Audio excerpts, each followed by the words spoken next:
Praise the Lord. இன்றைக்கான தேவனுடைய வார்த்தை சங்கீதம் 144வது சங்கீதம் வசனங்கள் 1 மற்றும் 2வது வசனம். என் கைகளை போருக்கும் என் விரல்களை யுத்தத்திற்கும் படிப்பிக்கிற என் கண்மலையாகிய கர்த்தருக்கு ஸ்தோத்திரம். வசனம் 2. அவர் என் தயாபரரும் என் கோட்டையும் என் உயர்ந்த அடைக்கலமும் என்னை விடுவிக்கிறவரும் என் கேடகமும் நான் நம்பினவரும் என் ஜனங்களை எனக்கு கீழ்ப்படுத்துகிறவருமாய் இருக்கிறார் என்று இந்த 2 வார்த்தைகள் சொல்லுகிறது. இந்த வார்த்தைகளிலே கர்த்தர் நமக்காய் யுத்தம் செய்கிறவராய் இருக்கிறார் என்பதை அது தெளிவாய் சொல்லுகிறதை நாம் புரிந்து கொள்ள வேண்டும். நாம் ஒருவேளை பலவிதமான சூழ்நிலைகளிலே நாம் யுத்த நிலைமையிலே நாம் இருக்க நேரிட்டாலும் வேதம் சொல்லுகிறது, நாம் நம்பியிருக்கிற கர்த்தர் மகிமையின் கர்த்தர், பராக்கிரமம் செய்யும் தேவன், அவர் ராஜாக்களையும் ராஜ்யங்களையும் வீழ்த்தின தேவன் என்று வேதத்திலே நாம் படிக்கிறோம். அவர் மகிமையின் ராஜா. யார் இந்த மகிமையின் ராஜா? அவர் வல்லமையும் யுத்தத்தில் பராக்கிரமுள்ள கர்த்தராமே என்று சொல்லி நாம் சங்கீதங்களிலே நாம் படிக்கிறோம். எனக்கு அன்பான கர்த்தருடைய பிள்ளைகளே, வேதத்திலே நாம் படிக்கிற பொழுது நாம் படிக்கிறோம், இன்றைக்கு நாம் மாமிசத்தின்படி போர் செய்கிறவர்களாய் அல்ல. தாவீது தன்னுடைய காலத்தில் அவன் ராஜ்யங்களை காப்பாற்றுவதற்கு தான் போரிட வேண்டியதாய் இருந்தது.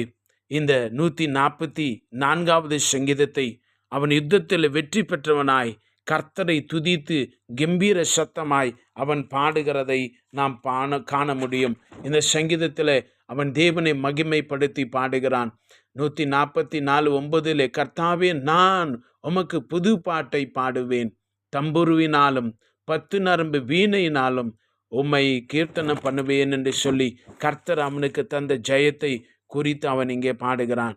எனக்கு அன்பான கர்த்தருடைய பிள்ளைகளே, இன்றைக்கு நம்முடைய வாழ்விலும் தாவீதுக்கு இருந்ததை போல அநேக விதமான சத்துருக்களை போன்று அநேகரை பிசாசு ஏற்படுத்தி வைத்திருக்கிறான். அது காரியங்களாய் இருக்கலாம், நிகழ்ச்சிகளாய் இருக்கலாம்.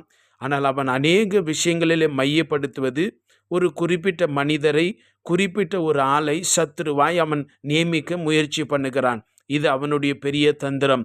ஆனால் வேதம் சொல்லுகிறது, பரிசுத்த ஆவியானவர் சபைகளுக்கு சொல்லுகிற காரியம் என்ன தெரியுமா? நாம் மாமிசத்தின்படி போர் செய்கிறவர்கள் அல்ல. அல்லேலூயா. நாம் இந்த இருளின் ஆவிகள், பிசாசின் ஆவிகளோடு தான் சண்டை போடுகிறோமே தவிர மாமிசம் கொண்டிருக்கிற மனிதர்களோடு நம்முடைய யுத்தம் அல்ல என்பதை முதலாவது தெரிந்து கொள்ள வேண்டும். ஒருவேளை நீங்கள் இவங்க தான் எனக்கு சத்துருவாய் இருக்கிறார்கள், இந்த மனிதர் தான் என்னுடைய நிம்மதியை கெடுக்கிறார்கள், இவர்களால் என்னால் வேலை செய்ய முடியவில்லை, இந்த ஆளால் தான் என்னால் மார்க் எடுக்க முடியவில்லை, இவர்களால் என் வாழ்க்கையை கெட்டு போய்விட்டது என்று புலம்புகிறீர்களா? இந்த வார்த்தை உங்களுக்கு தான். உங்களுடைய சத்துருக்கள் அவர்கள் அல்ல. அவர்களுக்கு பின்னாடி இருந்து கிரிகை செய்கிற அந்த ஆவிகளோடு நாம் எதிர்த்து நிற்க வேண்டியது அவசியமாயிருக்கிறது.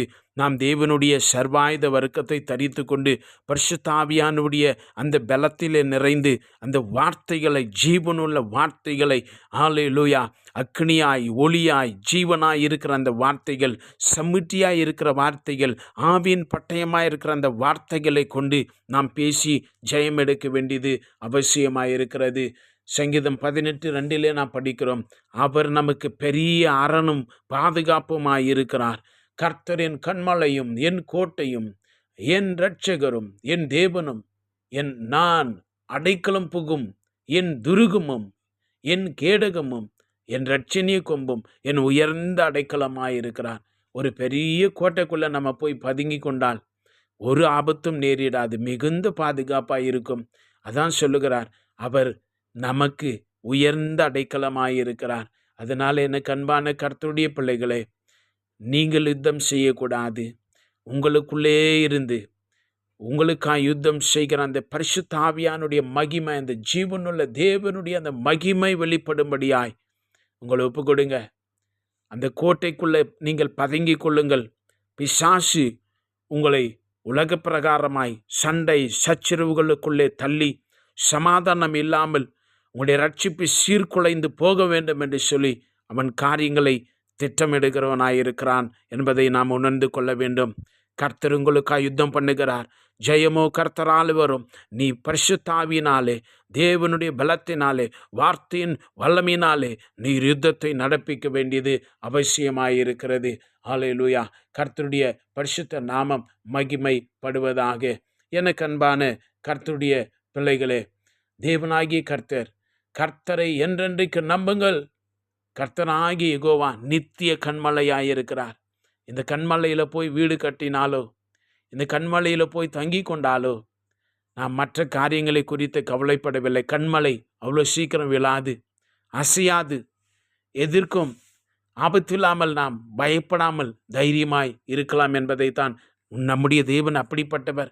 நம்முடைய தேவனுடைய கரம் அப்படிப்பட்டது.